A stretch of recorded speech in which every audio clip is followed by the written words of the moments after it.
See, up until you see beyond it, everything is dominated by oneself, is it not? I want to be awakened. I want to be enlightened. I want to have some spiritual revelation, which is really no different than I want an ice cream cone. I want to be loved. I want to be agreed with. I want to be disagreed with.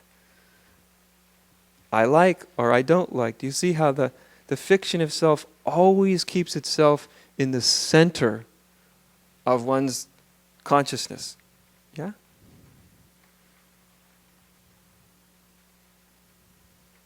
And spiritual awakening is seen through the fiction of that actually there isn't actually a self in the center of one's consciousness. That's what this term that I use, that a lot of people don't like, or it frightens them, emptiness means. Right? Empty of self. Full of reality, absolutely full of the divine, but empty of self. Of course, self wants it both ways. Huh? It wants to have the divine, but make sure I'm here to experience it. And if you experience it, then it wants to make sure it's there to try to maintain that experience. But anybody in this room who've had even a glimpse of an awakening to real reality, one of the hallmarks is the absence of self.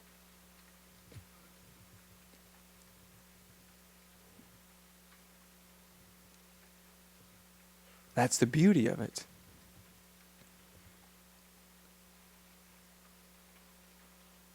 And most human beings, most of us are so deeply in a trance state that it's even hard to consider what you would be, that you could be something other than a self. Think of yourself as something other than a self. If you really want to confuse yourself, just try. What could I be other than a self? Whether it's an enlightened self, or a little ordinary human self, or a super self, or a good self, or a bad self, or, you see what I mean? A self that's in heaven or hell, or enlightened or unenlightened. All of that is just more self-seeking, you see?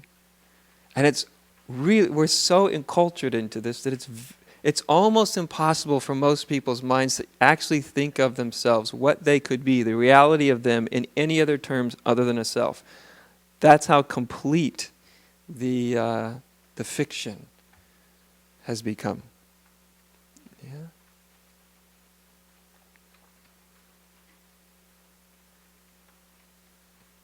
So I come here, I just come to help each person, anybody who wants, anybody who doesn't want, that's fine, but anybody who wants, to actually look into the nature of their experience here and now.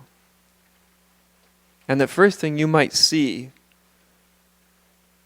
you might begin to see, even though your mind doesn't understand it, even though it's baffling, you might see there isn't actually self-nature in any of this experience. You might see it. You might see it like you see a teacup or an orange or a microphone. You're like, I see it. There's really not. Confusion is confusion. Clarity is clarity. Happiness is happiness. Sadness is sadness. Consciousness is consciousness. And there isn't a self to which all that's pertaining. You might see it. It's also possible you might go beyond just seeing it, because to see it isn't quite the same as to realize it, is it? It's in the same way that to see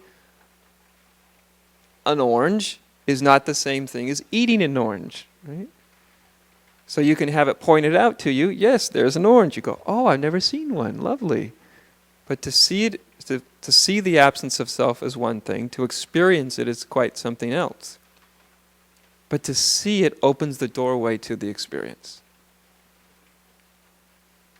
It opens a doorway.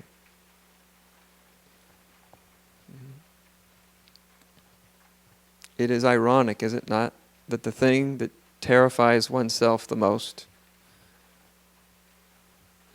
which is the absence of self, is a very terrifying notion to a lot of people, is actually the exact same thing which gives rise to liberation.